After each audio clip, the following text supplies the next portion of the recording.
অনিন্দ্যসুন্দর গাঙ্গুলির বয়স ঠিক কত তা দেখে কিছুতেই বোঝা যায় না। তার মাথার সব চুল সাদা, কিন্তু মুখের চামড়া তেমন কোঁচকায়নি। 6 ফুটের কাছাকাছি লম্বা, স্বাস্থ্যবান, হাতে লাঠি নিয়ে কিন্তু শিরদাঁড়া সোজা রেখে হাঁটেন। চোখে মুখের সঙ্গে মানানসই একটা সোনালি ফ্রেমের চশমা, পরিষ্কার করে কামানো দাড়ি গোঁফ। বছরখানেক আগে আমাদের পাড়ার একজন শ্যামবাজারের বাড়ি বিক্রি করে ব্যাঙ্গালোরে ছেলের কাছে চলে যান, আর সেই বাড়ি কিনে এখানে এসে থাকতে শুরু করেন অনিন্দ্যসুন্দর বাবু। পাড়ায় আমাদের একটা ক্লাব আছে, সেখানে আমরা মানে পাড়ার ছেলে ছোকরারা বিকেলের দিকে বসি, আড্ডা দিই, ক্যারাম খেলি। ক্রিকেট ম্যাচ থাকলে আমরা বন্ধুরা ক্লাবে এসেই দেখি। এই অনিন্দ্যসুন্দর বাবুও পাড়ায় এসেই সবার আগে আমাদের এই ক্লাবের সদস্য হয়েছিলেন। মাঝে মাঝে তিনি আসেন, কথা টথা বিশেষ বলেন না। তার হাতে সবসময় কোনো না কোনো বই থাকে। বইগুলো বেশ অদ্ভুত জানেন, কারণ বইগুলোর কোনো নাম নেই। অনেকটা আগেকার দিনের সেই চামড়ায় বাঁধানো ডায়েরির মতো দেখতে, কিন্তু ডায়েরির চেয়ে আকারে অনেকটা বড়। তিনি এসে জানলার পাশে একটা চেয়ার নিয়ে বসে এক মনে সেই বই পড়েন। তারপর ক্লাব বন্ধ করার একটু আগে আবার নিজের বাড়ি চলে যান। মাঝে মাঝে সিগারেট খান, অবশ্য সে সিগারেট সাধারণ প্যাকেটের সিগারেট নয়, আলাদা করে তামাক সিগারেটের পেপারে ভরে তা পাকিয়ে বানানো সিগারেট। আমরা তো প্রথমে ওটা যে সিগারেট বুঝতেই পারিনি। বিট্টু তো বলেই ফেলেছিল, এই দেখ দেখ মালটা গাঁজা খাচ্ছে। ভাগ্যিস কথাটা ওনার কানে যায়নি, নইলে বেইজ্জতের এক শেষ হতো। কারণ সেই সিগারেট ধরানোর পরেই সাধারণ সিগারেটের তামাকের কড়া গন্ধ আমাদের নাকে এসেছিল। বাঙালির একটা স্বভাব হচ্ছে পাড়ায় নতুন কেউ এলে আগে তার হাঁড়ির খবর জানার চেষ্টা করা।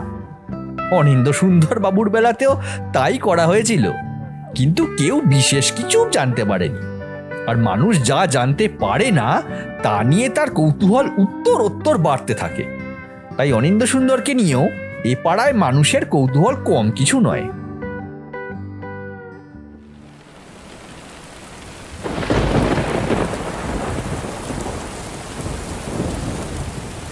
সেদিনটা ছিল জুলাই মাসের শেষ।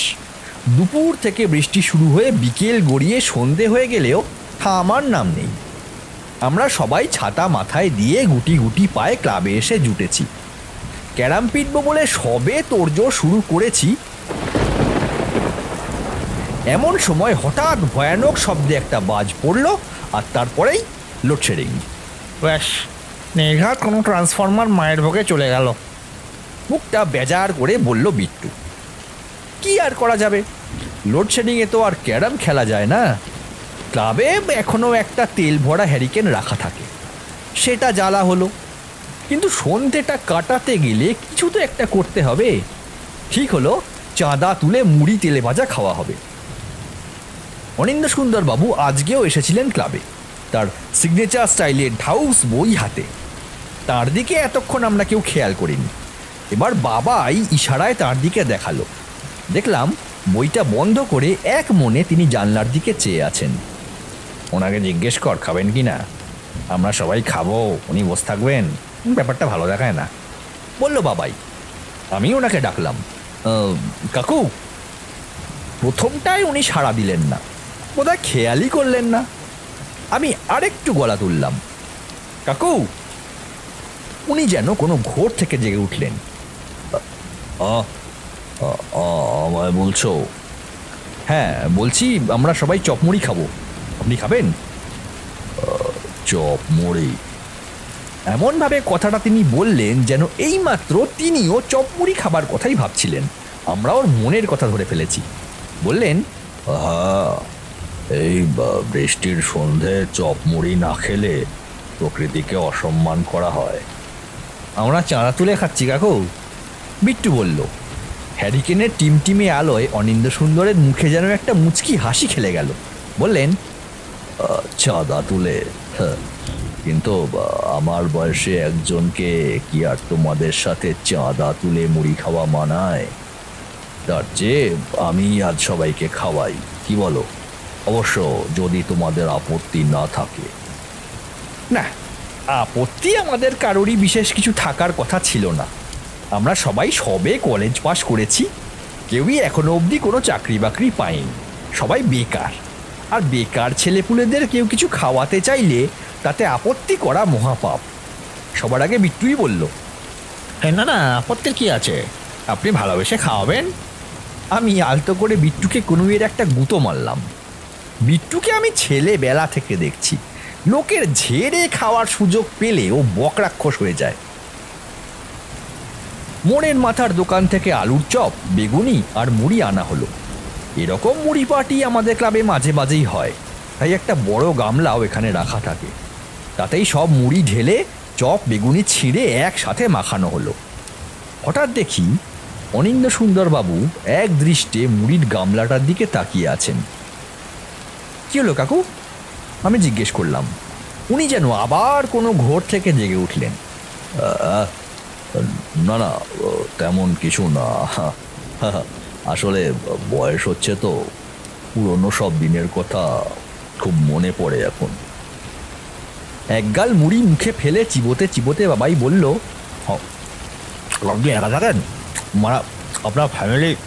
ফ্যামিলি না, ফ্যামিলি আমাদের করার নিয়ম ছিল না ভাই। এই কথায় আমরা সবাই একটু হকচকিয়ে গেলাম। ফ্যামিলি করার নিয়ম ছিল না মানে? বিট্টু জিজ্ঞেস করলো, আপনি সাধনা টাধনা করতেন বুঝি? সাধনা? সাধনা কেন করব? না, যারা সাধনা করে তাদের তো গুরুর আদেশ থাকে শুনেছি, যে বিয়ে করা যাবে না, সংসার করা যাবে না। ও আচ্ছা, না সাধনা করতাম না। তাহলে কি করতেন? এই প্রশ্নে বেশ খানিকক্ষণ চুপ করে রইলেন অনিন্দ সুন্দর। বাইরে আর একবার বেশ শব্দ করে বাজ পড়ল। বৃষ্টিটাও যেন আরো ঝেঁপে এলো। হ্যারিকেনের আলোটা দপদপ করে উঠল কয়েকবার। হঠাৎ অনিন্দ সুন্দর বললেন, ব্রহ্মনেত্রর নাম শুনেছ? না, সেটা কি? জিজ্ঞেস করলো বিট্টু। না শোনারই কথা। ব্রহ্মনেত্র হল ভারত সরকারের সবচেয়ে গোপন বিভাগগুলোর একটা। এর উল্লেখ তোমরা কোথাও পাবে না, কোনো সরকারি নথি, ফাইল, ডাটাবেস, ওয়েবসাইট কোথাও নেই। কেন? কারণ ওই যে বললাম, এটা সরকারের সবচেয়ে গোপন বিভাগ। এই বিভাগের কাজকর্মের কথা গোটা পৃথিবীতে গুটি কয়েক মানুষই জানে। আপনি এখানে কাজ করতেন? বাবাইয়ের গলায় অবিশ্বাসটা খুবই স্পষ্ট। আমি ছিলাম এজেন্ট 9। আমরা সবাই একে অপরের দিকে তাকালাম। আমাদের চোখের ঝিলিক আর ঠোঁটের কোণে মুচকি হাসির আভাস বুঝিয়ে দিচ্ছিল যে আমরা সবাই একই কথা ভাবছি। এই লোকটা স্রেফ পাতি গুলবাজ বাতেলাবাজ একটা বুড়ো। নিজের সম্বন্ধে বড় বড় কথা বলে লোকের চোখে হিরো সাজবার চেষ্টা। এক্ষুনি হয়তো শুরু করবেন জেমস বন্ড স্টাইলে কোনো শত্রু দেশে ঢুকে গোপন রিসার্চ প্রোগ্রাম ভেস্তে দিয়ে আসার গল্প, বা ঘনাদার মতো বিশ্বের কোনো দুর্গম স্থানে গিয়ে দুঃসাহসিক সব কাজ করার কথা। তা কি কি করেছেন আপনি, একটু বলুন না। একটু কৌতুকের গলাতেই বলল বিট্টু। বাবাই ফুট কাটলো। অবশ্য যদি আপনার আপত্তি না থাকে, এত গোপন বিষয় এখন, সেসব কথা বাইরে এলে যদি আবার আপনার অসুবিধা হয়ে যায়। কিন্তু অনিন্দ সুন্দর আমাদের এই ব্যঙ্গাত্মক কথায় পাত্তাই দিলেন না। তিনি বলে চললেন, ব্রহ্মনেত্র বিভাগ খোলা হয়েছিল অনেক আগে, ব্রিটিশ আমলে। বলতে পারো যে সময় থেকে ভারতে ইংরেজরা কবজা করলো, তখন থেকেই ব্রহ্মনেত্রর যাত্রা শুরু। বলে আমাদের সবার উপর একবার চোখ বুলিয়ে নিলেন তিনি। তারপর আবার শুরু করলেন, ইংরেজরা ভারতে এসে এই দেশের অনেক সাধকদের সংস্পর্শে এসেছিল, আর বুঝতে পেরেছিল এখানে এমন কিছু মানুষ আছেন যাদের অলৌকিক ক্ষমতা আছে। তাঁরা গুরু শিষ্য পরম্পরায় এমন কিছু বিদ্যা বহন করে আসছেন যার ব্যাখ্যা বিজ্ঞান দিতে পারে না। ইংরেজরা দেখেছিল এই সাধকরা প্রকৃতিকে কন্ট্রোল করতে পারে, ইচ্ছে মতো ঝড় বৃষ্টি নামাতে পারে, সময়কে কন্ট্রোল করতে পারে, এমনকি মানুষকেও কন্ট্রোল করতে পারে। ব্রহ্মনেত্রর বহু পুরনো কিছু কাগজে আমি একটা ঘটনার উল্লেখ পেয়েছিলাম। তখন বাংলার শেষ স্বাধীন নবাব সিরাজদৌল্লাকে হারিয়ে ইংরেজরা বাংলা দখল করেছে, অবাধে লুটপাট চালাচ্ছে। এমন সময় এক ব্রিটিশ সামরিক অফিসার জন হার্ভে বীরভূমের কোনো এক শ্মশানে কোনো এক তান্ত্রিকের সঙ্গে ঝামেলায় জড়িয়ে পড়ে। জন ঘোড়ায় করে কোথাও একটা যাচ্ছিল, সন্ধে হয়ে এসেছিল, ফলে জন রাস্তা হারিয়ে ফেলেছিল। হঠাৎ সে দেখে একটা বট গাছের নিচে গেরুয়া বসন পরা এক সন্ন্যাসী আগুন জেলে বসে আছে। সেই সন্ন্যাসী আসলে ছিলেন একজন তান্ত্রিক। তখন সবে ইংরেজরা বাংলা দখল করেছে, তারা মনে করতে শুরু করেছে বাংলার সব মানুষ এখন তাদের দাস। তারা যা বলবে বাংলার মানুষ তাই শুনতে বাধ্য। জন সেই তান্ত্রিককে দেখে তার কাছে গিয়ে দাবি করে সেই তান্ত্রিককে পথ দেখিয়ে জনকে তার গন্তব্যে পৌঁছে দিতে হবে। তান্ত্রিক ধ্যান করছিলেন, জনের কথায় তিনি চোখ অবধি খোলেন না। এতে জনের আঁতে ঘা লাগে। সে ঘোড়া থেকে নেমে এসে আচমকা কোমরে গোঁজা চাবুক খুলে তান্ত্রিকের বুকে এক ঘা বসিয়ে দেয়। তারপর তান্ত্রিক চোখ খোলেন। সেই চোখ দেখে নাকি জন প্রচণ্ড ঘাবড়ে যায়। সন্ন্যাসীর চোখে জন কি দেখেছিল কেউ জানে না, কিন্তু তারপরেই সে ঘোড়া ফেলে সেখান থেকে ঊর্ধ্বশ্বাসে ছুটে পালাতে থাকে। সেদিন জন তার গন্তব্যে না পৌঁছনোয় পরের দিন সকালে তার খোঁজে 3 জন ইংরেজ বের হয় এবং তারা জনকে খুঁজে পায় ময়ূরাক্ষী নদীর ধারে প্রায় অচেতন অবস্থায়। সেখানে জল কাদার মধ্যে পড়েছিল জন আর ক্রমাগত ভুল বকে চলেছিল। জ্বরে তার গা পুড়ে যাচ্ছিল। তাকে উদ্ধার করে নিয়ে আসা হয় ইংরেজদের ডেরায়। ডাক্তার আসে আর ডাক্তার তাকে পরীক্ষা করে অবাক হয়ে যায়। জনের গলায় নাকি ক্যান্সার ছড়িয়ে পড়েছে।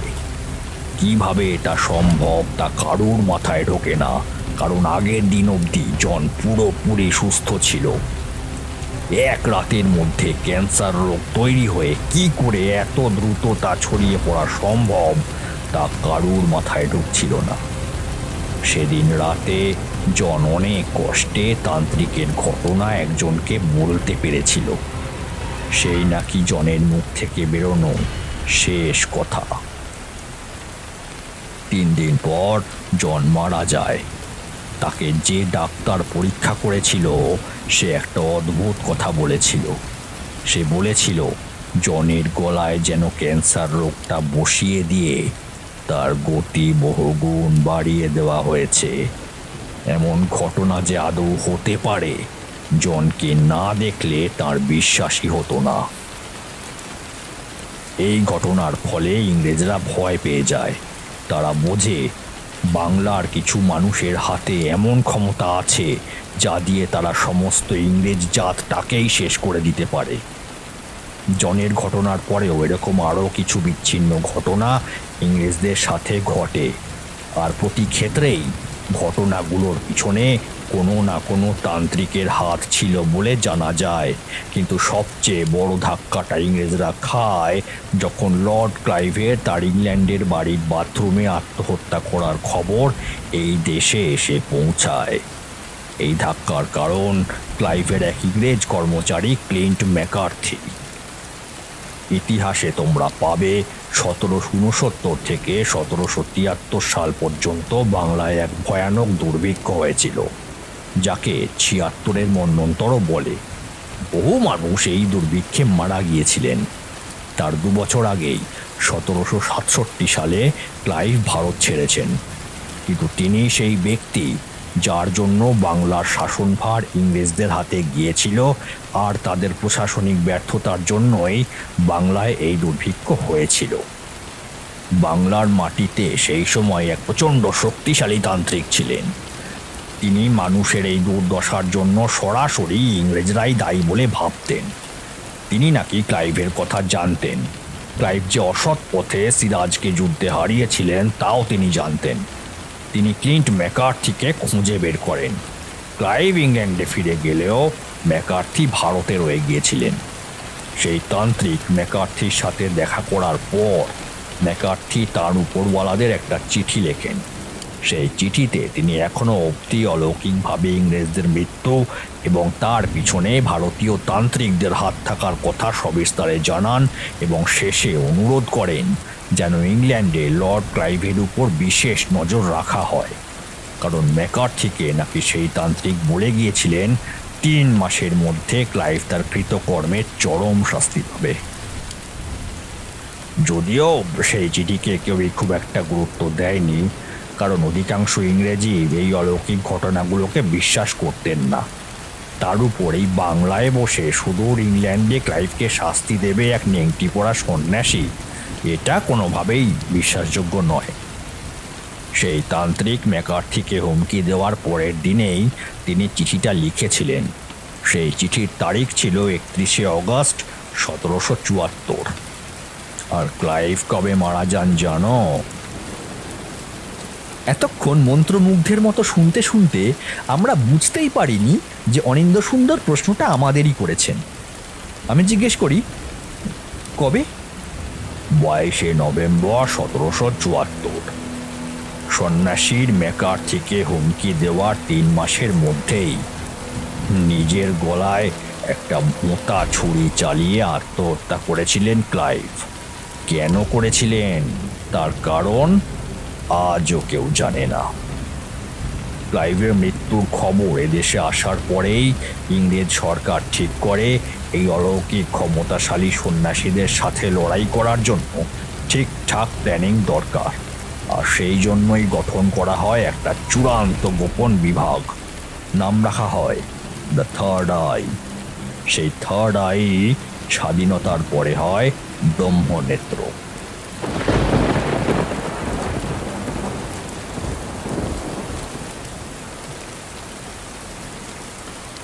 বেশ কিছুক্ষণ সবাই চুপ।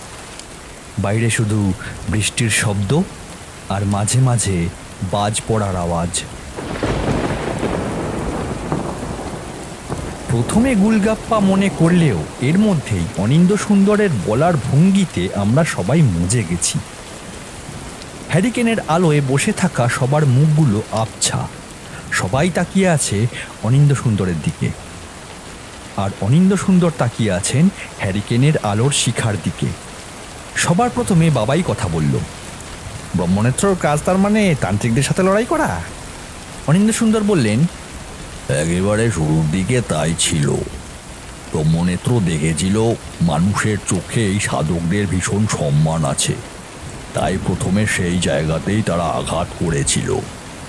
প্রচুর গরিব মানুষকে এই তান্ত্রিকদের মতো লাল কাপড় পরিয়ে দাড়ি গোঁফ গজিয়ে তান্ত্রিক সাজিয়ে ছেড়ে দেওয়া হয়েছিল। বলা হয়েছিল ভণ্ডামি করতে, যাতে তান্ত্রিকদের ওপর থেকে মানুষের শ্রদ্ধা উঠে যায়। তারপর ইংরেজ প্রশাসনকে বলে ভারতের তৎকালীন শিক্ষা ব্যবস্থার আধার গুরু শিষ্য পরম্পরায় চলে আসা গুরুকুল শিক্ষা ব্যবস্থা, সেটা নিষিদ্ধ করা হয়েছিল। বদলে আনা হয়েছিল ইংরেজদের নিজস্ব শিক্ষা ব্যবস্থা, যেখানে শেখানো হতো বিজ্ঞানী আসল, এসব তন্ত্রমন্ত্র স্রেফ ভাঁওতাবাজি। এর ফল ছিল সুদূর প্রসারী। আজও তার রেশ সব জায়গায় দেখা যায়। তন্ত্র মন্ত্র মারণ উচাটন এসব নানান বিদ্যাকে স্রেফ বুজরুকি বলে উড়িয়ে দেয় শিক্ষিত ভারতবাসী। তবে শুরু তন্ত্র আর তান্ত্রিকদের বিরুদ্ধে লড়াই দিয়ে হলেও সময়ের সাথে ব্রহ্মনেত্রর অপারেশনের পরিধিও বিস্তৃত হয়েছে। গামলার মুড়ি শেষ হয়ে গিয়েছিল। অনিন্দ্য সুন্দর পকেট থেকে তামাকের পাউচ আর সিগারেটের পেপার বের করে তাতে তামাক ঢেলে পাকিয়ে সিগারেট বানিয়ে একটা লম্বা টান দিয়ে এক মুখ ধোঁয়া ছাড়লেন। তারপর আমাদের দিকে তাকিয়ে রহস্যের গলায় বললেন, প্রাচীন পৃথিবীতে এমন অনেক রহস্যময় জিনিস ছিল, যা এখনো কোথাও না কোথাও চাপা পড়ে আছে, ঘুমিয়ে আছে। ব্রহ্মনেত্রর একটা কাজ এই সব রহস্যময় জিনিসগুলো যাতে ঘুমিয়েই থাকে তা নিশ্চিত করা, কারণ সেসব জিনিস একবার জেগে উঠলে যে কি অনর্থ বাঁধতে পারে বহুবার আমি নিজে তার সাক্ষী হয়েছি। কিরকম জিজ্ঞেস করলাম আমি। অনিন্দ্য সুন্দর বলতে শুরু করলেন। সময়টা 1992 সাল। আমি তখন ব্রহ্মনেত্রর এজেন্ট 9। হঠাৎ একদিন সকালে আমায় ফোন করে নিজের চেম্বারে ডেকে পাঠান আমাদের ডিপার্টমেন্টের হেড। ফোনে তার গলা ছিল বেশ উদ্বিগ্ন। শুনেই আমি বুঝেছিলাম আবার নিশ্চয়ই কিছু হয়েছে। আমার সে ধারণা যে ভুল নয় তা বুঝেছিলাম হেডের সাথে দেখা করার সঙ্গে সঙ্গে।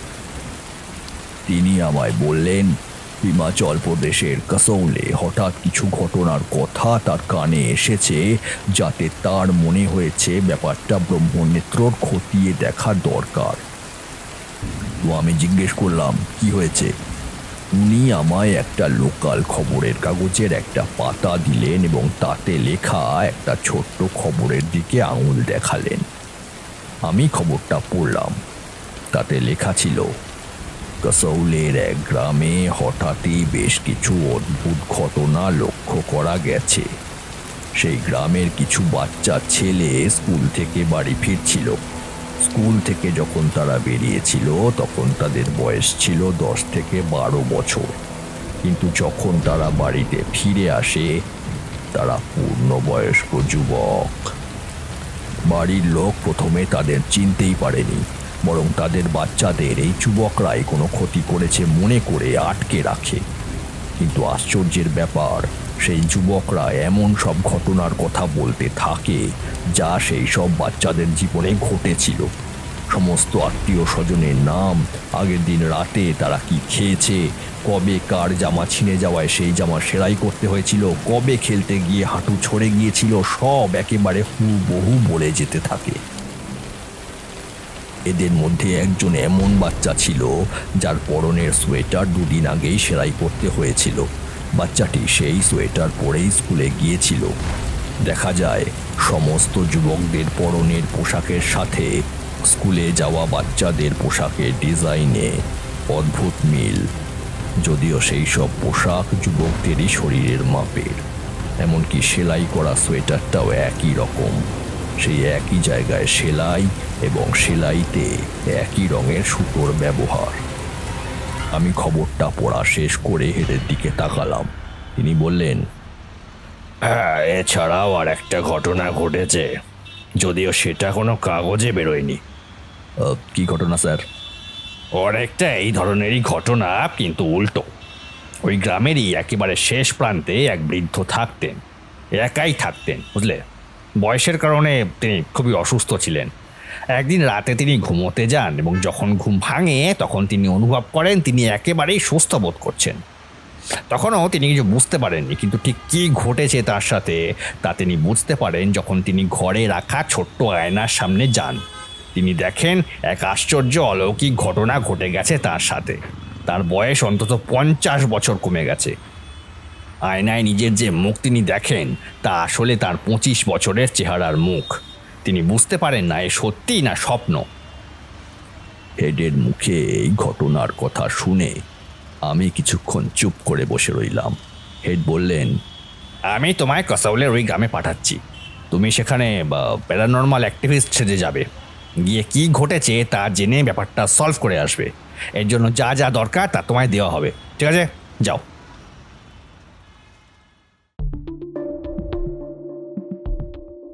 2 দিন পর 3 দিনের দিন দুপুরে আমি গিয়ে পৌঁছলাম কাসৌলের সেই গ্রামে। এখনের মতো তখনকার দিনে হোমস্টে ব্যবস্থা চালু হয়নি। কোনো অফবিট পাহাড়ি গ্রামে সেই সময় কোনো পর্যটক বড় একটা যেত না, তাই কোনো হোটেলও সেই গ্রামে সেই সময় ছিল না। সেখানে পৌঁছে আমি বুঝতে পারি সেই গ্রামে এই অদ্ভুতুরে ঘটনা কি পরিমাণে ঘটে চলেছে। সেখানে একজন সকালে কাজে বেরিয়েছিল, ফিরে এসে দেখে তার বাড়িটাই নেই, স্রেফ যেন হাওয়া হয়ে গেছে। বদলে সেখানে রয়েছে স্রেফ শুকনো খটখটে পাথুরে জমি, যেন কোনো বাড়ি সেখানে ছিলই না। লোকটার বক্তব্য, এই রকম জমিতেই সে নিজের কাঠের বাড়িটা বানিয়েছিল। আর একজনের বাড়িতে ফিরে এসেছেন মৃত ব্যক্তিরা। 10 বছর আগে তার বাবা মারা গিয়েছিলেন, দেহ সৎকারও হয়ে গিয়েছিল যথাযথভাবে, কিন্তু একদিন রাতে হঠাৎ দরজায় ধাক্কা শুনে দরজা খুলে তিনি দেখেন তার মৃত বাবা দরজায় দাঁড়িয়ে আছে। ভয়ে সেই ব্যক্তি চিৎকার করে উঠেছিল, কিন্তু সেই বৃদ্ধের বক্তব্য, তিনি রোজকার মতো কাজ থেকেই ফিরেছেন। ঘরে নিজের ছবিতে মালা দেখে তিনি নিজেও অবাক হয়ে গিয়েছিলেন। এরকম বেশ কয়েকটা ঘটনার কথা আমি জানতে পারি আর বুঝতে পারি। এইসব ঘটনা চিরতরে থামাতে না পারলে সভ্যতার ব্যালেন্স খুব তাড়াতাড়ি নষ্ট হয়ে যাবে। সেই গ্রামের মানুষদের ধারণা ছিল তাদের গ্রামে কোনো অশুভ শক্তির আগমন ঘটেছে এবং সেই শক্তি এসব কাণ্ড ঘটাচ্ছে। কিন্তু এই সমস্যার সমাধান যদি আমাকে করতে হয়, তাহলে সবার আগে আমার একটা থাকার জায়গার বন্দোবস্ত করতে হতো। আর সেখানেই কাজে এলো আমার প্যারানর্মাল অ্যাক্টিভিস্টের ছদ্মবেশ। আমাদের হেড জানতেন এখানে থাকার জায়গা নেই, এবং তিনি এও বুঝেছিলেন এখানকার মানুষেরা কুসংস্কারে ভীষণ বিশ্বাস করে, তাই তারা এইসব ঘটনাকে অলৌকিক শক্তির কাজ বলেই ভাববে। আর তাই তিনি আমায় প্যারানর্মাল অ্যাক্টিভিস্টের ছদ্মবেশ নিতে বলেছিলেন, যাতে এরা আমায় অলৌকিক ক্ষমতার অধিকারী ভেবে নিজেদের বাড়িতে থাকার জায়গা দেয়। তবে আমার যে কিছু অলৌকিক শক্তি আছে তা আমায় প্রমাণ করতে হয়েছিল।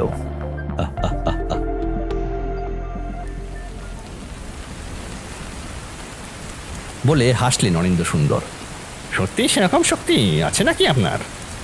চোখ সরু করে প্রশ্ন করল বিট্টু। জবাবে অনিন্দ্য সুন্দর বললেন, আমি প্রমাণ করে দিতে পারি যে আমি তোমাদের মন পড়তে পারি। মিথ্যে বলবো না, সেই তুমুল বর্ষার রাতে হ্যারিকেনের দপদপে আলোয় বুকটা একটু হলেও কেঁপে উঠেছিল আমার। চোখে মুখে বোধহয় তার ছাপও পড়েছিল। সেই জন্যই হয়তো অনিন্দ্য সুন্দর সোজা আমার দিকে তাকিয়েই বললেন, তোমারই মন পড়ার চেষ্টা করে দেখি, মনে মনে একটা সংখ্যা ভাবো তো। একবার ঢোক গিলে আমি বললাম, ভেবেছি। এবার সেটাকে একবার 4 দিয়ে আর একবার 3 দিয়ে গুণ করো। করেছি। এবার গুণফলগুলোকে যোগ করো। করেছি। এবার যোগফলটাকে যে সংখ্যাটা ভেবেছিলে সেই সংখ্যাটা দিয়ে ভাগ করো। করেছি। এবার নিজের মোবাইল বের করে একটু খুটখাট করে সেটা বিট্টুর হাতে দিয়ে বললেন, ভাগ করে কত পেলে? আমি বললাম, 7। অনিন্দ্য সুন্দর হেসে বিট্টুর দিকে তাকালেন। আমি দেখলাম বিট্টুর চোখ ছানা বড়া হয়ে গেছে, সে যেন চোখের পলক ফেলতেও ভুলে গেছে। মোবাইলে যে সংখ্যাটা আমি লিখেছি সেটা সবাইকে দেখাও, বললেন অনিন্দ্য সুন্দর। বিট্টু সবার দিকে মোবাইলের স্ক্রিনটা দেখালো, আর আমি প্রচণ্ড অবাক হয়ে দেখলাম তাতে জলজল করছে ইংরেজিতে টাইপ করা 7 সংখ্যাটা। আমাদের কারুর মুখে কোনো কথা নেই। আচমকা অনিন্দ্য সুন্দর হো হো করে হেসে উঠলেন আর বললেন, কি কাবড়ে গেলে? আরে এতে অলৌকিক কিছুই নেই, এটা স্রেফ অঙ্কের একটা ফর্মুলা। 3n + 4n divided by n is equal to 7। এখানে n হলো যে কোনো সংখ্যা, যে কোনো সংখ্যাকে একবার 3 আর একবার 4 দিয়ে গুণ করে গুণফল দুটোকে যোগ করে সেই সংখ্যা দিয়ে ভাগ করলে ভাগফল সব সময় 7 হয়। আমাদের যেন ঘাম দিয়ে জ্বর ছাড়ল। অনিন্দ্য সুন্দর বলে চললেন, কিন্তু এই চালাকি সেই গ্রামে আমার খুব কাজে লেগেছিল। গ্রামের মানুষদের বিশ্বাস হয়েছিল আমি আসলে তন্ত্র মন্ত্র জানা কোনো মানুষ। তারা খুব খাতির করে আমায় গ্রামের সবচেয়ে বড়লোক ব্যক্তির বাড়িতে থাকতে দিয়েছিল। প্রথম দিন আমি গোটা গ্রামটা ঘুরে দেখলাম, কিন্তু অস্বাভাবিক কেমন কিছুই আমার চোখে পড়ল না, যা থেকে এইসব ঘটনা কেন ঘটছে তার কোনো আন্দাজ আমি পেতে পারি। আর সেই দিন রাতেই ঘটল এক ভয়ঙ্কর ঘটনা। রাত তখন 2টোর কাছাকাছি। গোটা গ্রাম অন্ধকারে ডুবে আছে। গ্রামে একটাও জীবন্ত প্রাণী জেগে নেই। শুধু আমার ঘুম আসছিল না। ভেবে ভেবে অস্থির হয়ে যাচ্ছিলাম যে কি করে এই ভুতুড়ে সব ঘটনা বন্ধ করব।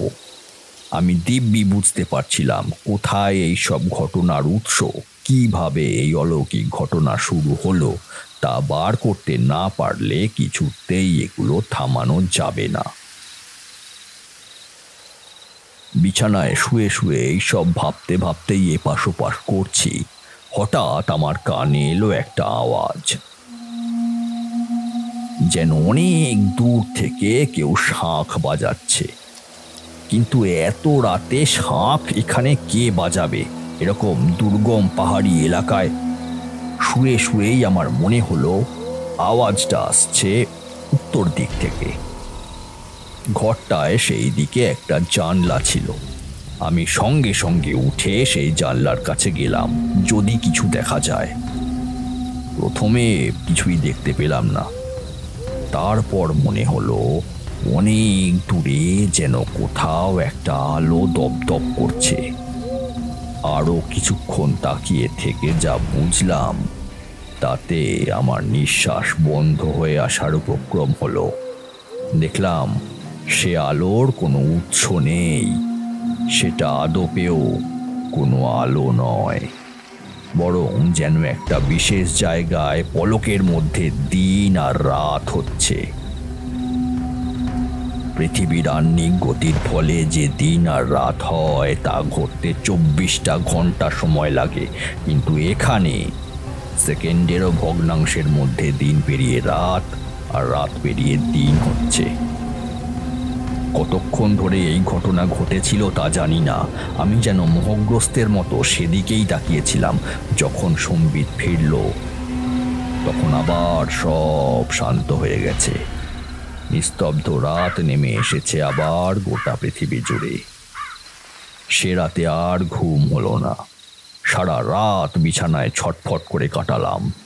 সকাল হতেই আমি বাড়িওয়ালাকে ডেকে জানলা দিয়ে উত্তর দিকে দেখিয়ে জিজ্ঞেস করলাম ওখানে কি আছে।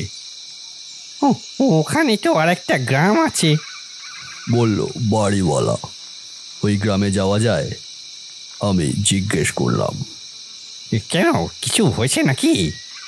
হ্যাঁ, আমার বিশ্বাস এই গ্রামের মতো ওই গ্রামেও কোনো অলৌকিক ঘটনা ঘটেছে।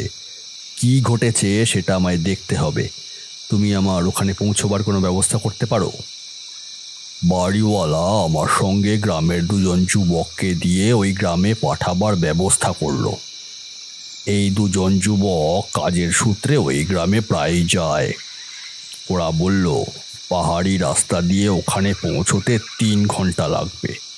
সকাল সকাল আমরা ব্রেকফাস্ট করে বেরিয়ে পড়লাম, কিন্তু ওখানে পৌঁছে যা দেখলাম তা বললে কেউই বিশ্বাস করবে না। যেখানে গ্রাম ছিল সেখানে গ্রামের আর কোনো চিহ্ন মাত্র নেই। মানুষজন, পশু পাখি, বাড়িঘর কিচ্ছু নেই। স্রেফ ফাঁকা পাথুরে জমি পড়ে আছে। যেন কোনো অদৃশ্য দানব এসে গোটা গ্রামটাকে গিলে নিয়েছে। আমার সঙ্গী যুবক 2জন এ দৃশ্য দেখেই ভয়ে চিৎকার করতে করতে ওখান থেকে পড়ি করে দৌড়ে পালিয়ে গেল। আর আমি সেখানে একটা পাথরের উপর বসে ভাবতে লাগলাম। আর ভেবে এতদিন অবধি ঘটে যাওয়া সব ঘটনার সূত্র ধরে আমি যে সিদ্ধান্তে এলাম তা অসম্ভব বলে মনে হলেও আসলে সেরকমই একটা ঘটনার জন্যই ব্রহ্মনেত্রর পথ চলা শুরু হয়েছিল। কি ঘটনা? আমি জিজ্ঞেস করলাম। তোমাদের শুরুতেই জন হার্ভের কথা বলেছিলাম, মনে আছে? যার গলায় ক্যান্সার 1 রাতের মধ্যে ছড়িয়ে পড়ে মারণ আকার ধারণ করেছিল, যা দেখে ব্রিটিশ ডাক্তার বলেছিলেন কেউ যেন জনের গলায় ক্যান্সারের গতি বহুগুণ বাড়িয়ে দিয়েছে। এই গতি বাড়িয়ে দেওয়ার অর্থ কি জানো? সময়ের গতি বাড়িয়ে দেওয়া। যা ঘটতে বহুদিন সময় লাগে, সময়ের গতি বাড়িয়ে দিলে তা কিছুক্ষণের মধ্যেই ঘটে যায়। এই গ্রামেও তাই ঘটেছে। কোনো উপায়ে এই গ্রামে সময়ের গতি উল্টো পথে বহুগুণ বাড়িয়ে দেওয়া হয়েছে, যে কারণে কাল রাতে জানলা দিয়ে আমি ওই অলৌকিক দৃশ্য দেখেছিলাম। যেন মনে হচ্ছিল পলকের মধ্যে এই এলাকায় দিন আর রাত হচ্ছে।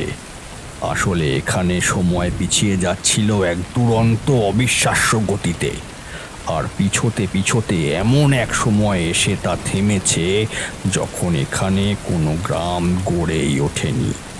অনেক ভেবেও এর চেয়ে যুক্তিপূর্ণ কোনো কারণ আমার মাথায় এলো না। তবে আমায় সবচেয়ে যেটা ভাবিয়ে তুলল তা হলো গতকাল রাতে শোনা সেই শঙ্খধ্বনি। আমার মনে হলো এই অলৌকিক ঘটনার সাথে সেই শঙ্খধ্বনির কোনো না কোনো যোগাযোগ নিশ্চয়ই আছে, কিন্তু শঙ্খধ্বনি তো আর নিজে নিজে হতে পারে না, কেউ না কেউ সেটা নিশ্চয়ই বাজিয়েছে। আমার কাজ হলো সেই ব্যক্তিকে খুঁজে বার করা। এটুকু আমি বুঝতে পেরেছিলাম, যেই সেই শাঁখ বাজিয়ে থাকুক না কেন, সেই এলাকার আশেপাশেই আছে, নইলে সেই শাঁখের আওয়াজ আমার কান অবধি পৌঁছতো না। কিন্তু সে যেই হোক, কোনো লোকালয়ে বা কোনো গ্রামে তাকে খুঁজলে পাওয়া যাবে না। এমন কাউকে এই পাহাড়িরা আশ্রয়ই দেবে না যে আসার পরেই এইসব অলৌকিক ঘটনা ঘটতে শুরু করেছে। আমি আবার ফিরে গেলাম যে বাড়িতে আমি ছিলাম সেখানে।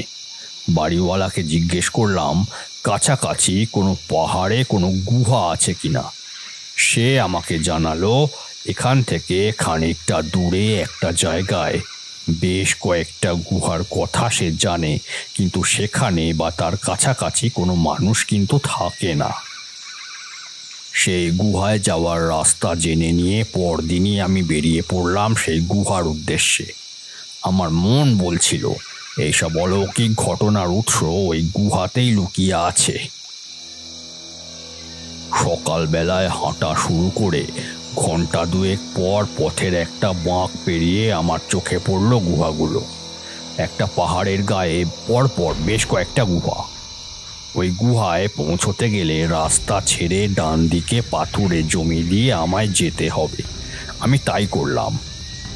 তখনও গুহা অবধি পৌঁছইনি, কিন্তু আমার চোখে পড়ল গুহার বাইরে বেশ কিছু কাঠ জড়ো করা আছে। আগুন জ্বালাবার চিহ্ন আমার চোখে পড়ল। আমি নিশ্চিত হয়ে গেলাম এই গুহায় কেউ বা কারা এসে অবশ্যই ঘাঁটি গেড়েছে। খুব সাবধানে আমি গুহাগুলোর কাছে এসে একটা গাছের আড়ালে লুকিয়ে রইলাম। এখানে ঠিক কতজন থাকে তা আমার জানা নেই। যদি এরা সংখ্যায় অনেকে হয়ে থাকে আর আমার এখানে আসা পছন্দ না করে, তাহলে আমার বিপদ হতে পারে। তাই গুহায় ঢোকার আগে আমার বিপদ আছে কিনা সে সম্বন্ধে নিশ্চিত হয়ে নিতেই হতো। কিন্তু বেশিক্ষণ আমায় অপেক্ষা করতে হলো না। আমি যেদিকে দাঁড়িয়েছিলাম তার উল্টো দিকেও জঙ্গল ছিল। একটু পরেই দেখতে পেলাম সেই জঙ্গল থেকে একজন বেরিয়ে আসছে। লোকটা পিঠে একটা ব্যাগে করে কিছু ফল নিয়ে আসছিল। লোকটার পরনে একটা সাদা রঙের শার্ট, ছাই রঙের প্যান্ট আর একটা বাদামি রঙের জ্যাকেট, গলায় জড়ানো একটা লাল রঙের মাফলার, মাথায় বেশ বড় সাইজের একটা টুপি। টুপিটার কারণে লোকটার মুখটা ভালো করে দেখা যাচ্ছিল না। আমি লোকটার মুখটা দেখার চেষ্টা করছিলাম। লোকটা একটা গুহার সামনে এসে পিঠ থেকে ব্যাগটা নামিয়ে টুপিটা মাথা থেকে খুলতেই আমি লোকটার মুখটা স্পষ্ট দেখতে পেলাম।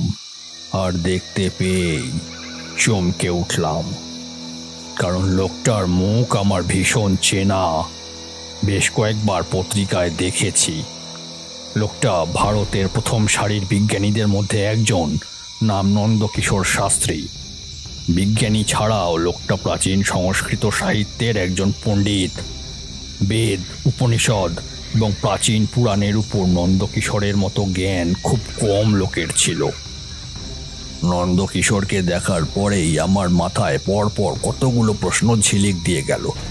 হিমাচলের এই এলাকায় গত কয়েকদিন ধরে যে অলৌকিক কর্মকাণ্ড ঘটে চলেছে তা কি কোনো প্রাচীন গোপন শাস্ত্রের নতুন করে প্রয়োগের ফলে হচ্ছে? আর সেই শাস্ত্রের প্রয়োগকারী কি এই নন্দকিশোর? কোনোভাবে কি সেরকম কোনো পুঁথি নন্দকিশোরের হাতে এসেছে যাতে এই শক্তি প্রয়োগ করার নিয়ম লেখা আছে? কিন্তু যদি তা হয়েও থাকে তাহলেও প্রশ্ন থেকে যায় যে নন্দকিশোর সেই শক্তি প্রয়োগ কেন করছে এবং এখানে এসেই কেন করছে। আমি বুঝতে পারলাম সেই সব প্রশ্নের উত্তর পেতে হলে আমায় নন্দকিশোরের সাথে কথা বলতেই হবে। এবার আমি আড়াল থেকে বেরিয়ে এলাম। কিছুটা এগোতেই নন্দকিশোর আমায় দেখতে পেলেন এবং সঙ্গে সঙ্গে তার শরীরের সমস্ত মাংসপেশি যেন শিকারী বিড়ালের মতো টান টান হয়ে উঠল। তিনি হুঙ্কার দিয়ে উঠলেন, আর এক পাও এগিয়েও না। পাগলামি করবেন না প্রফেসর, আমি আপনার শত্রু নই। আমার নাম অনিন্দ্য সুন্দর গাঙ্গুলি। আমি আপনার সাথে কথা বলতে চাই। আমার কথায় প্রফেসরের চেহারায় কোনো পরিবর্তন এলো না। তিনি আগের মতোই বললেন, আমি কোনো কথা বলতে চাই না, চলে যাও এখান থেকে, চলে যাও। পাগলামি করবেন না প্রফেসর, আমি চলে গেলে এরপর আপনার খোঁজে আর্মি আসবে। আপনি কি তাই চান? যদিও মিথ্যে কথা বলেছিলাম তবু আর্মি আসার কথায় কাজ হলো। প্রফেসরের কথা বলার সুর পাল্টালো। কি চাও তুমি? বললাম তো আপনার সাথে কথা বলতে চাই।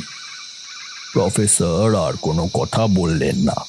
ব্যাগটা তুলে নিয়ে একটা গুহার মধ্যে ঢুকে গেলেন। আমিও সেই গুহার দিকে এগোলাম। গুহায় ঢুকে প্রথমে কিছুই দেখতে পেলাম না। গুহার ভেতরে জমাট অন্ধকার। বাইরে আলো থেকে এসে এই অন্ধকারে আমার চোখে যেন একটা কালো পর্দা নেমে এলো। তারপর ধীরে ধীরে গুহার ভেতরটা স্পষ্ট হলো। গুহাটা আকারে বেশ লম্বা।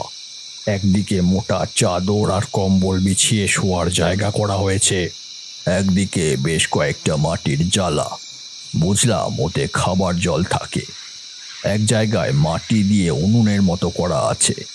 এছাড়া ছড়িয়ে ছিটিয়ে আছে কিছু মাটির বাসন, একটা স্টিলের ট্রাঙ্কের উপর রাখা সংস্কৃতে লেখা কিছু বই। এছাড়া আছে একটা চ্যাপ্টা চৌকো কালো রঙের পাথর আর তার উপর রাখা একটা কালো রঙের বেশ বড় আকারের শাঁখ আর একটা কালো রঙের বালার মতো দেখতে জিনিস। তবে বালাটার একটা বিশেষত্ব আছে। বালাটা আসলে একটা সাপের আকারের, যে সাপের মুখের মধ্যে ঢুকে গেছে তার লেজ। নন্দকিশোর ইশারায় আমায় বিছানার উপর বসতে বললেন। আমি বসলাম। তিনি জিজ্ঞেস করলেন, চা খাবে? আমি মাথা নাড়লাম। প্রফেসর মাটির উনুন জ্বালিয়ে 2 কাপ চা বানিয়ে আনলেন। এই পাহাড়ি জঙ্গলের গুহার মধ্যে উনি যে চায়ের ব্যবস্থা রেখেছেন এটা দেখেই আশ্চর্য লাগলো। আমার হাতে চায়ের কাপ দিয়ে আমার পাশে বসে বেশ কড়া গলায় জিজ্ঞেস করলেন, কি কথা বলতে এসেছে আমার সাথে? চায়ে একটা চুমুক দিয়ে আমি বললাম, আমি আপনার সম্বন্ধে পত্রিকায় পড়েছি। আপনি তো বিখ্যাত লোক। কোন একটা প্রজেক্টে গুজরাটে কাজ করছিলেন। সেসব ছেড়ে হঠাৎ এখানে কেন? নন্দকিশোরের মুখে একটা তীব্র ঘৃণা ফুটে উঠল, যা আমার চোখ এড়ালো না। তিনি বললেন, আমি এই প্রজেক্ট বহুদিন আগে ছেড়ে দিয়েছি। কেন? কেন থাকবো আমি? এবার যেন নন্দকিশোরের মধ্যে বিস্ফোরণ ঘটল। যে প্রজেক্ট মানুষের থেকে তার পরিবারকে কেড়ে নেয় সেই প্রজেক্টে কেন থাকবো আমি? মানে কি বলছেন আপনি? ঠিকই বলছি। এই প্রজেক্ট আমার জীবনের সবচেয়ে বড় ক্ষতির জন্য দায়ী। এই প্রজেক্ট আমার থেকে আমার স্ত্রীকে কেড়ে নিয়েছে, যাকে আমি নিজের জীবনের চেয়েও বেশি ভালোবাসতাম। কথাগুলো বলার সময় আমি প্রফেসরের চোখে সত্যিকারের যন্ত্রণা দেখেছিলাম। এই যন্ত্রণা ছিল স্বজন হারানোর যন্ত্রণা। কিছুক্ষণ পরে তিনি জিজ্ঞেস করলেন, তুমি জানো আমি গুজরাটে কোন প্রজেক্টে ছিলাম? আমি বললাম, আমি জানি না, কারণ এই প্রজেক্ট একটা প্রাইভেট প্রজেক্ট ছিল। যার বিষয় খুবই গোপন রাখা হয়েছিল। পরে শুনেছিলাম এত গোপনীয়তা সত্ত্বেও সেই পত্রিকা এই প্রজেক্টের কথা জানতে পারে আর ছেপে দেয়। সেখানে উল্লেখ করে যে এই প্রজেক্ট অত্যন্ত গোপন একটা প্রজেক্ট। নন্দকিশোর বলতে শুরু করলেন, একটা প্রাইভেট ওষুধ কোম্পানির সিদ্ধান্ত নিয়েছিল তারা সাউন্ড ওয়েভ বা শব্দ তরঙ্গ প্রয়োগ করে ক্যান্সার নিরাময় করা যায় কিনা সেই বিষয়ে গবেষণা করবে। এই সাউন্ড ওয়েভের মাধ্যমে ক্যান্সারের চিকিৎসা করা সম্ভব হলে এর খরচ চলে আসবে একেবারে সাধারণ মানুষের হাতের নাগালের মধ্যে। তাই ভয় ছিল যে বড় বড় মেডিকেল জায়ান্ট যারা ক্যান্সারের চিকিৎসাকে একটা ইন্ডাস্ট্রি বানিয়ে ফেলে কোটি কোটি ডলার রোজগার করছে তাদের থেকে বাধা আসবে। তাই ঠিক হলো এই গবেষণা হবে গোপনে, যাতে কেউ জানতে না পারে। কিন্তু সব রকম প্রোটেকশন নেওয়া সত্ত্বেও এর কথা একটা কাগজে প্রকাশ হয়ে যায়, আর এরপর এই গবেষণার সঙ্গে যুক্ত বিজ্ঞানীদের কাছে হুমকি বার্তা আসা শুরু হয়। তখন আমাদের সবার নিরাপত্তা বাড়ানো হয়, কিন্তু এরপর হুমকি আসা শুরু হয় অন্যভাবে। এবারে আমাদের বলা হতে লাগলো এই গবেষণা বন্ধ না করলে আমাদের পরিবারকেই শেষ করে দেওয়া হবে। আমি স্মিতাকে নিজের চেয়েও বেশি ভালোবাসতাম। স্মিতার জন্য আমি ভয় পেয়ে গেলাম, এই গবেষণা থেকে বেরিয়ে আসতে চাইলাম, কিন্তু আমায় বেরোতেই দেওয়া হলো না। আমি জোর করলে বলা হলো গবেষণাটা একটা ধাপ অবধি পৌঁছে গেলে তখন আমি বেরিয়ে যেতে পারি। আমিও নিরুপায় হয়ে রাজি হলাম। আমার রাজি হওয়ার আর একটা কারণও ছিল, কারণ গবেষণা সেই মুহূর্তে যে পর্যায়ে ছিল তাতে আমায় হয়তো আর 2 সপ্তাহ কাজ করলেই হয়ে যেত। আমি স্মিতাকে ফোন করে বললাম 2 সপ্তাহ যেন সে সাবধানে থাকে। স্মিতা খুব অ্যাডভেঞ্চার প্রিয় ছিল, ও ওয়াইল্ড লাইফ ফটোগ্রাফির শখ ছিল, প্রায় ক্যামেরা নিয়ে বেরিয়ে পড়তো। সেবারও আমার বারণ না শুনে সে ফটো তুলতে চলে এলো হিমাচলের এই এলাকায়। 2 দিন পরে আমার কাছে ফোন এলো, স্মিতা আর নেই। ফটো তুলতে গিয়ে পা পিছলে খাট থেকে পড়ে মারা গেছে। এক নিমেষে আমার পায়ের তলা থেকে মাটি সরে গিয়েছিল। পাগলের মতো আমি ছুটে এসেছিলাম হিমাচলে। স্মিতার নেতর দেহটা রাখা ছিল হিমাচলের একটা মর্গে। প্রাণোচ্ছল হাসি খুশি আমার স্মিতা শুয়েছিল বরফের মতো ঠান্ডা একটা ঘরের দেওয়ালের একটা কোপে। বিশ্বাস করো অনিন্দ, ওকে যে এইভাবে দেখতে হবে আমি কোনোদিন স্বপ্নেও ভাবিনি। কিছুতেই বিশ্বাস হচ্ছিল না যে আমার স্মিতা আর নেই।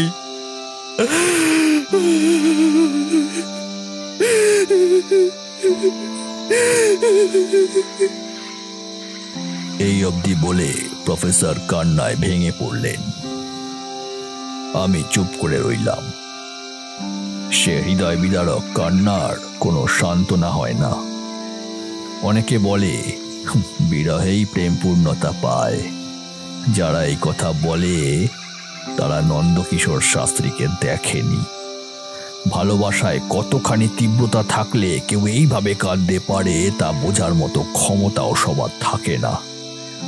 সেই নির্জন গুহায় বসে নন্দকিশোরের কান্না দেখে আমার মনে হলো স্মিতা কতখানি ভাগ্য নিয়ে পৃথিবীতে এসেছিলেন যে তিনি এমন তীব্র ভালোবাসা পেয়েছেন। কিছুক্ষণ পর প্রফেসরের কান্নার বেগ কমল। তিনি বলতে শুরু করলেন, আমায় স্মিতার সব জিনিস ফেরত দেওয়া হয়েছিল, তার মধ্যে তোর ক্যামেরাটাও ছিল। 2 মাস পরে আমি ঠিক করি স্মিতার ক্যামেরার ফিল্মটা ডেভেলপ করাবো। হাজার হোক সে ছবি তুলতে ভালোবাসতো, যদি কোনো ছবি সে তুলে থাকে তাহলে তা রেখে দেবো আমার কাছে। কিন্তু সে ফিল্ম প্রিন্ট হয়ে আসতেই আমি চমকে উঠলাম জানেন, কারণ সেই ছবিগুলোর মধ্যে 4টে ছবিতে 2টো অচেনা লোক ছিল, আর বোঝা যাচ্ছিল তারা আক্রমণ করছিল স্মিতাকে। বুঝতে পেরেছিলাম এরাই কাঁধে ঠেলে ফেলে দিয়েছিল স্মিতাকে। আর স্মিতা বাঁচবে না জেনেও কৌশলে তার আততায়ীদের ছবি তুলে রেখে গিয়েছিল তার ক্যামেরায়। হয়তো ভেবেছিল সে না থাকলে এই ছবি দেখে তার খুনিদের শাস্তি হবে। এরপরে 1 বছর আমি সেই ছবি নিয়ে দৌড়দৌড়ি করলাম। এমন কোনো জায়গা নেই যেখানে আমি যাইনি। পুলিশে গেছি, নেতা মন্ত্রীদের বাড়িতে দিনের পর দিন হত্যে দিয়ে পড়ে দেখেছি, প্রশাসনের বড় বড় কর্তাদের সঙ্গে দেখা করেছি, কিন্তু কোনো লাভ হয়নি। প্রতিশ্রুতি ছাড়া আমি আর কিচ্ছু পাইনি। যখন এরকম ঘুরতে ঘুরতে আমার পাগলের মতো অবস্থা, তখন হঠাৎ আমার কাছে আসে একজন মাছ ব্যবসায়ী। তিনি দিল্লিতে আমার প্রতিবেশী ছিলেন, ট্রলারে করে সমুদ্রে মাছ ধরতেন। একদিন গুজরাটের উপকূলে তার ট্রলারে জেলেদের জালে 3টে জিনিস ওঠে। জিনিসগুলো এতই অদ্ভুত যে তারা সোজা সেগুলো মালিকের কাছে পাঠিয়ে দেয়, আর উনি সেগুলো পাওয়া মাত্রই আমার কাছে নিয়ে আসেন। এই বলে প্রফেসর উঠে গিয়ে সেই কালো পাথরের প্লেট, কালো শাঁখ আর কালো সাপের বালাটা নিয়ে এলেন। বললেন, এগুলো দেখে কিছু বুঝতে পারছো? আমি মাথা নাড়ি। প্রফেসর বলে চলেন, এগুলোই উঠেছিল সেই মাছ ব্যবসায়ীর জালে। তার মনে হয়েছিল এগুলো বিক্রি করলে হয়তো ভালো দাম পাওয়া যাবে। আমি এই 3টে জিনিস তার থেকে 1.5 লাখ টাকা দিয়ে কিনে নিই। কেন, কি এমন আছে এগুলোতে? হ্যাঁ, কি আছে? হ্যাঁ,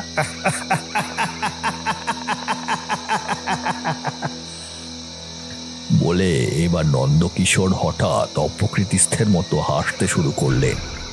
সে হাসি দেখে আমার গায়ে কাঁটা দিয়ে উঠল। কারুর হাসি যে এত কুৎসিত হতে পারে আমার ধারণা ছিল না। হাসি থামিয়ে তিনি হিসহিসে গলায় বললেন, মহাভারতের জয়দ্রথ বধের গল্প জানা আছে? হ্যাঁ, অভিমন্যুর হত্যার বদলা নিতে অর্জুন প্রতিজ্ঞা করেছিল সে সূর্যাস্তের মধ্যে জয়দ্রথকে বধ করবে, আর না পারলে নিজের গায়ে আগুন দিয়ে আত্মহত্যা করবে। তখন কৌরবরা জয়দ্রথকে নিরাপত্তায় মুড়ে ফেলেছিল, কারণ অর্জুনের প্রতিজ্ঞা অনুযায়ী সূর্যাস্তের মধ্যে যদি সে জয়দ্রথকে বধ করতে না পারে তাহলে অর্জুনকে বাধ্য হয়ে আত্মহত্যা করতে হবে, আর তাহলে এই যুদ্ধে কৌরবদের জয় নিশ্চিত। তখন শ্রীকৃষ্ণ সূর্যাস্তের সময় এগিয়ে আনেন, এবং যখন কৌরবরা সূর্যাস্ত হয়ে গেছে ভেবে বিজয়োল্লাস করতে শুরু করে দিয়েছে, জয়দ্রথের সামনে থেকে নিরাপত্তা সরে গেছে, তখন শ্রীকৃষ্ণ আবার সূর্যকে আকাশে ফিরিয়ে আনেন। বাহ বাহ বাহ বাহ, ঠিক বলেছ। হ্যাঁ, কিন্তু এটা শ্রীকৃষ্ণ কিভাবে করেছিলেন তা জানো? আমি মাথা নাড়লাম। নন্দ কালো শাঁখ আর কালো সাপের বালাটা দেখিয়ে বললেন, এগুলো দিয়ে। আমি চমকে উঠলাম। প্রফেসরের কি মাথা খারাপ হয়ে গেছে? তিনি বোধহয় আমার মনের কথা বুঝে ফেলেই বললেন, না, মাথা আমার খারাপ হয়নি। আর একবার ভেবে দেখো এগুলো কোথায় পাওয়া গিয়েছিল। এগুলো পাওয়া গিয়েছিল গুজরাটের সমুদ্রে, আরব সাগরে, যেখানে একসময় ছিল স্বয়ং শ্রীকৃষ্ণের প্রতিষ্ঠা করা নগরী দ্বারকা, যা ডুবে গিয়েছিল আরব সাগরের তলায়। এবার শ্রীকৃষ্ণের প্রতিষ্ঠা করা নগরীর ধ্বংসাবশেষ থেকে তার অস্ত্র পাওয়া গেলে সেটা কি খুব অস্বাভাবিক ঘটনা, ইয়াং ম্যান? কিন্তু এই অস্ত্র চালানোর পদ্ধতি আপনি কোথায় পেলেন? তা পেয়েছি এই কালো পাথরটায়। যদিও এটাই সবটা নেই, হয়তো আরও পাথর সমুদ্রের তলায় আছে যাতে সম্পূর্ণ পদ্ধতি খোদাই করা আছে, কিন্তু এই পাথরটায় যা আছে তা আমার জন্য যথেষ্ট। কি লেখা আছে এতে? এতে আছে এই যে সাপের মতো দেখতে বালাটা, এটা আসলে কালচক্রের প্রতীক। সে যুগে বিশ্বাস করা হতো সময় চক্রাকারে ঘুরছে, তাই দিন রাত শীত গ্রীষ্ম সবই চক্রাকারে ফিরে আসে। পৃথিবী সূর্যকে 1 বছর ধরে প্রদক্ষিণ করে আবার ফিরে আসে একই জায়গায়। এই বালাটা আমি পরীক্ষা করে দেখেছি। এই পৃথিবীতে পাওয়া যায় এমন কোনো কিছু দিয়ে এটা তৈরি নয়। এটাকে অ্যাক্টিভেট করলেই সময়ের গতিতে পরিবর্তন এনে অতীত বা ভবিষ্যতের ঘটনা বর্তমানে নিয়ে আসা সম্ভব। দিনের বেলা অ্যাক্টিভেট করলে সময় যাবে ভবিষ্যতের দিকে, আর রাতের বেলা করলে যাবে অতীতের দিকে। আর ঠিক সূর্যোদয় বা সূর্যাস্তের সময় করলে ইচ্ছে মতো অতীত বা ভবিষ্যতের সময়কে চালনা করা যায়। আমি নিজে এটা পরীক্ষা করে দেখেছি। কথাগুলো বলার সময় প্রফেসরের চোখ জল জল করছিল। তিনি আবার বললেন, ভেবে দেখো ইয়াং ম্যান, পৃথিবীর তাবড় বিজ্ঞানীরা যা আজ অবধি পারেননি, স্বয়ং আইনস্টাইন যা পারেননি, তা করে দেখিয়ে দিয়ে গেছেন আমাদের প্রাচীনকালের বিজ্ঞানীরা। তারা আবিষ্কার করে গেছেন টাইম মেশিন, যা চালু করা সম্ভব শুধুমাত্র এই শাঁখ বাজিয়ে। আমি অবাক হয়ে সেই কালো শাঁখটার দিকে তাকালাম। প্রফেসর বললেন, শব্দ তরঙ্গের ক্ষমতা অসীম ইয়াং ম্যান। তা আমি গুজরাটে ওই প্রজেক্টে কাজ করতে গিয়েই বুঝেছিলাম। আর শব্দ তরঙ্গের চরম ক্ষমতার প্রমাণ আমি পেলাম এই হাজার হাজার বছর আগের আবিষ্কারে। কিন্তু এটা দিয়ে আপনি কি করতে চান জিজ্ঞেস করলাম আমি। সেটাকে তুমি এখনো বুঝতে পারছো না? একটু অধৈর্য শোনালো তার গলা। আমি স্মিতাকে ফিরিয়ে আনতে চাই। স্মিতাকে এই এলাকাতেই খুন করেছিল ওই দুষ্কৃতীরা। এই যন্ত্র শুধুমাত্র একটা নির্দিষ্ট জায়গায় প্রয়োগের পদ্ধতি লেখা আছে ওই পাথরের ফলকে, যেটা আমার হাতে এসেছে, এবং যে এলাকার সময় ফিরিয়ে আনা দরকার সেই এলাকাতেই ওই যন্ত্র প্রয়োগ করতে হবে। বাকি ফলকগুলো পেলে হয়তো যেখানে খুশি বসেই আমি এই কাজ করতে পারতাম, কিন্তু তা যখন আমার কাছে নেই। কিভাবে যে জায়গায় আপনি চান শুধুমাত্র সেই জায়গাতেই সময় পরিবর্তন করছেন আপনি? আমার এই একটা প্রশ্নে কুটিল হাসি খেলে গেল প্রফেসরের মুখে। রহস্যের গলায় তিনি বললেন, সবই আমি বলে দেব ইয়াং ম্যান, নিজেও একটু মাথাটা খাটাও। আমি বুঝতে পারলাম এখানে যা যা ঘটেছে তার পিছনে নন্দকিশোরী মূল কারণ। তিনি বিভিন্ন স্থানে এই যন্ত্র প্রয়োগ করেছেন, আর তার ফলেই সেই স্কুলের বাচ্চাদের জীবনের সময় অত্যন্ত দ্রুত গতিতে এগিয়ে গেছে। মৃত মানুষ ফিরে এসেছে, বৃদ্ধ মানুষ হয়েছে যুবক, বাড়ি উধাও হয়ে গিয়ে ফিরে এসেছে বাড়ি তৈরির আগের অবস্থা, এবং একটা গোটা গ্রাম উধাও হয়ে গিয়ে ফিরে এসেছে সেই সময় যখন কোনো গ্রাম তৈরি হয়নি। আমি মরিয়া হয়ে বলে উঠলাম, কিন্তু এর জন্য কত মানুষের প্রাণ যেতে পারে আপনার ধারণা আছে? জানেন এর মধ্যেই কত মানুষ বিপদের মধ্যে পড়েছে, প্রকৃতির ভারসাম্য নষ্ট হচ্ছে? জানি জানি, আমি সব জানি, কিন্তু আমার কিছু করার নেই। স্মিতাকে ঠিক কোন জায়গায় ওরা খাদে ঠেলে ফেলে দিয়েছিল তা অনেক চেষ্টা করে আমি বার করতে পারিনি। আর তাতে আমার কিচ্ছু যায় আসে না, কিচ্ছু না।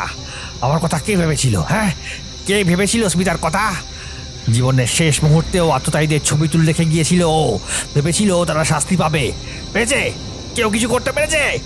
কিন্তু তার জন্য আপনি এখানকার মানুষদের কেন ক্ষতি করছেন? তারা তো কিছু করেনি।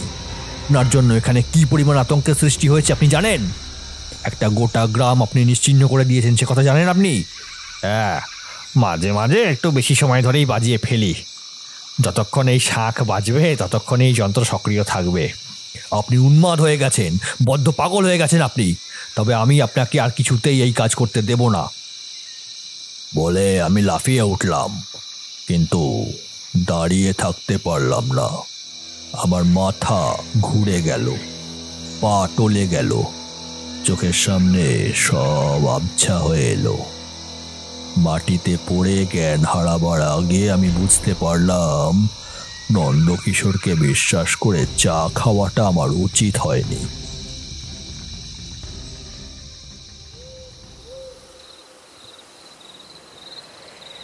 যখন জ্ঞান ফিরল তখন রাত নেমে গেছে, ভীষণ ঠান্ডা লাগছে। জ্ঞান ফিরলেও তখনও ঘোর কাটেনি, মাথাটা ঝিম ধরে আছে। উঠে বসার চেষ্টা করতে গিয়ে বুঝলাম আমার হাত পা বাঁধা। কোনো রকমে ঘাড় ঘুরিয়ে চারপাশটা দেখার চেষ্টা করলাম, আর তখনই প্রফেসরকে দেখতে পেলাম।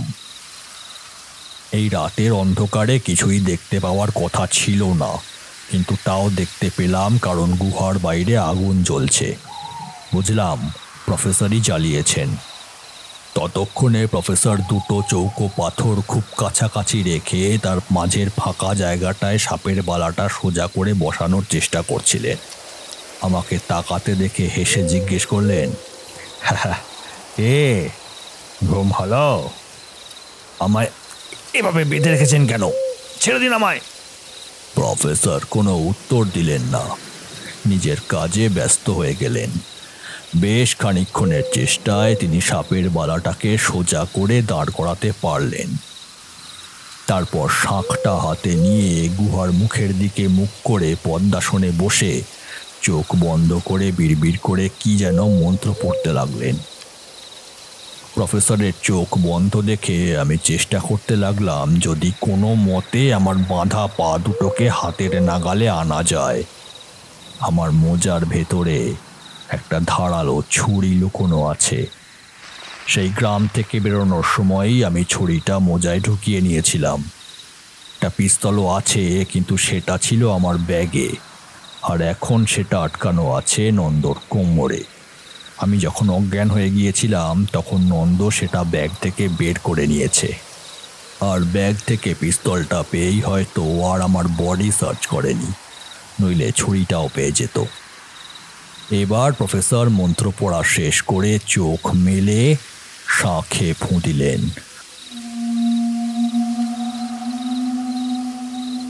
আর সঙ্গে সঙ্গে এক অত্যাশ্চর্য অলৌকিক ঘটনা আমার চোখের সামনে ঘটে গেল। আমি দেখলাম শাঁখে ফু দেওয়ার সঙ্গে সঙ্গে সেই বালার সাপটা যেন জীবন্ত হয়ে উঠেছে। তার চোখের মনির জায়গায় এক তীব্র সবুজ আলো জ্বলে উঠেছে। সারা শরীরের ভেতর থেকে ঠিকরে বেরোচ্ছে এক অদ্ভুত অপার্থিব নীলাভ দুটি, আর একটু একটু করে সাপের লেজটা তার মুখ থেকে বেরিয়ে আসছে। হঠাৎ আমার চোখ গেল বাইরের দিকে, আর গুহার মুখ থেকে বাইরে অনেক দূরে দেখলাম আবার কাল রাতের মতো ঘটনা শুরু হয়েছে।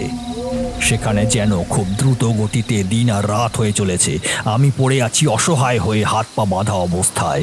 দেখে চলেছি সেই কোন প্রাচীন যুগে কোনো এক মহাজ্ঞানী ভারতীয়ের এক অভূতপূর্ব আবিষ্কারের শক্তি, যে শক্তি হয়তো প্রয়োগ করেছিলেন স্বয়ং শ্রীকৃষ্ণ, যে শক্তির সাথে ওতপ্রোতভাবে জড়িয়ে আছে আমাদের এক মহাকাব্য, এক মহাযুদ্ধের ইতিহাস, জড়িয়ে আছে এক বীর গাথা।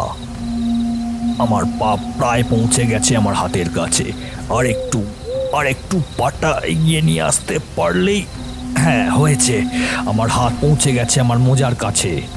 মুহূর্তের মধ্যে কবজির মোচড়ে আমি বের করে আনলাম আমার মোজায় লুকিয়ে রাখা ছুরি, কেটে ফেললাম পায়ের বাঁধন, তারপর হাতের বাঁধন, আর তার সঙ্গে সঙ্গেই আমি বুঝে ফেললাম কিভাবে কোনো একটা নির্দিষ্ট জায়গায় এই যন্ত্র প্রয়োগ করা যায়।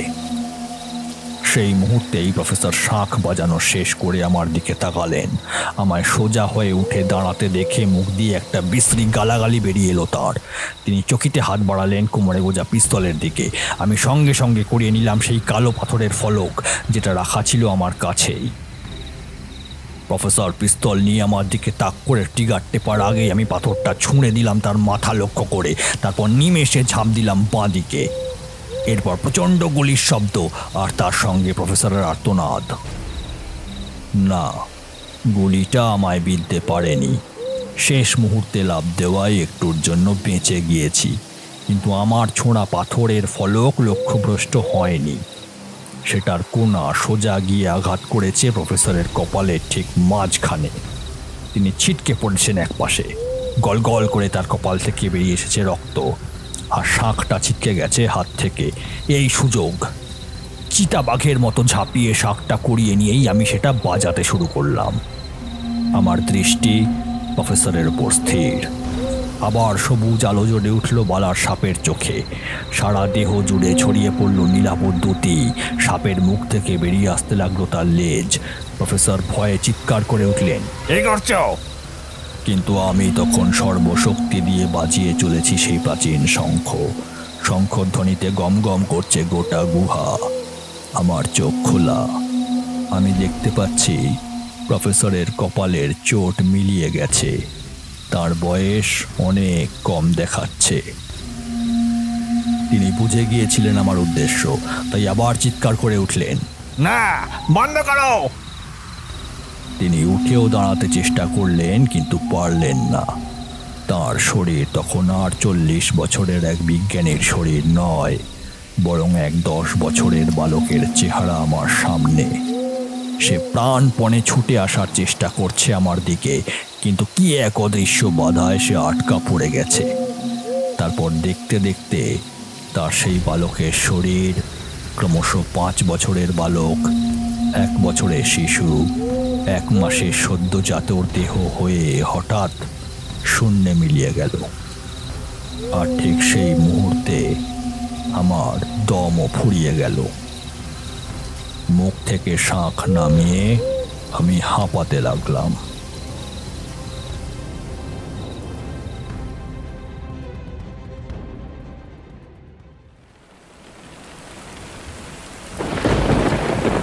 অনিন্দ্য সুন্দর শেষ করলেন তার গল্প।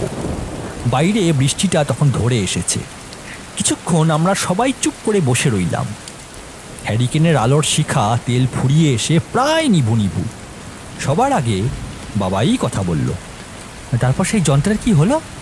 সাপের বালাটা আমি ফেলে দিয়েছিলাম এক গভীর খাদের ভেতরে, আর শাঁখটা আছাড় মেরে ভেঙে টুকরো টুকরো করে দিয়েছিলাম যাতে আর কেউ কোনো দিন সেটা ব্যবহার করতে না পারে। কিছু জিনিস কালের গভীরে চিরকালের জন্য হারিয়ে যাওয়াই ভালো, আর এটাই ব্রহ্মনেত্রর কাজ।